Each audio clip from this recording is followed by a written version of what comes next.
His is a wild encounter that happened to me last year. At the moment, I wasn't so scared, but as I told people the story afterward, is when I started to realize how scary and horrific this encounter could have been. One thing my wife and I love to do is hit up garage sales to try to find awesome stuff for cheap. I'm the king of bargains and I often can't pass them up. I'm left-handed. And one time I got a brand new set of left-handed golf clubs for 30 bucks because the guy was having surgery and wasn't going to be able to golf anymore. And that's the type of deals I hunt for. Well, last year in the middle of the summer, while my wife and I were garage, what I thought was an estate sale, a fairly large house in my neighborhood was selling just about everything you can think of from the house. The couple running the sale was probably in their mid-30s if I had to guess. I got talking to the guy, and I found out that it wasn't an estate sale technically, but there was just about everything being sold in that house. At that time, the house belonged to the guy's father, who was still alive, and sitting in a chair next to the garage, the man explained to us that his father was losing it mentally and that he was going to be living with him. They planned on keeping the house, but wanted to get rid of most of the stuff inside so they could renovate it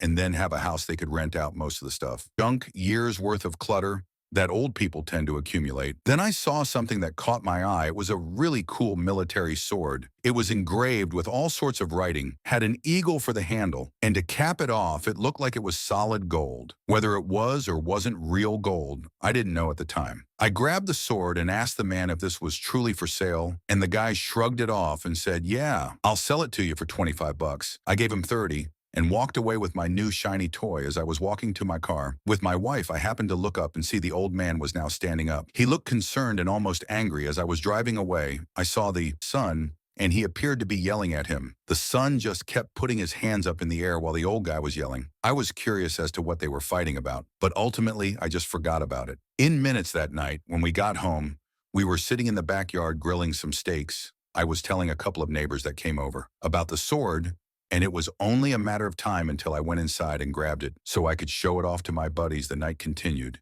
and we ate our steaks outside and continued hanging. Even evening around 8 p.m. That night, one of my friends said that he thought that he had heard someone knocking on my front door. I didn't put any stock into that because we were out back, and I figured that there was no way that my friend could have heard that. Not 5 minutes later, I heard my wife scream at the top of her lungs. We all turned around, and storming into my backyard was the old man from the garage sale. He wasn't limping or moving sluggishly. He came back there like a bat out of hell and was making a shot for the sword, which was next to the table in the patio. I started to approach the man, calmly telling him to just hold on and relax, and he didn't listen to me at all. He grabbed the sword, and I kid you not, he took a swing. Thankfully, he's older and a weaker. Move out of the way. But the man was screaming erratically and claiming that I stole his sword. For some reason, I was still trying to plead with the guy, even though he was trying to stab me. I finally had enough and tackled this guy to the ground. I tried to do it gently because I was scared I was going to break the guy in half or something. I was trying to figure out in my head how this guy knew where I lived, and I had no idea. My wife called the police, who showed up pretty quickly. And right away, the old man started telling them that I stole his sword.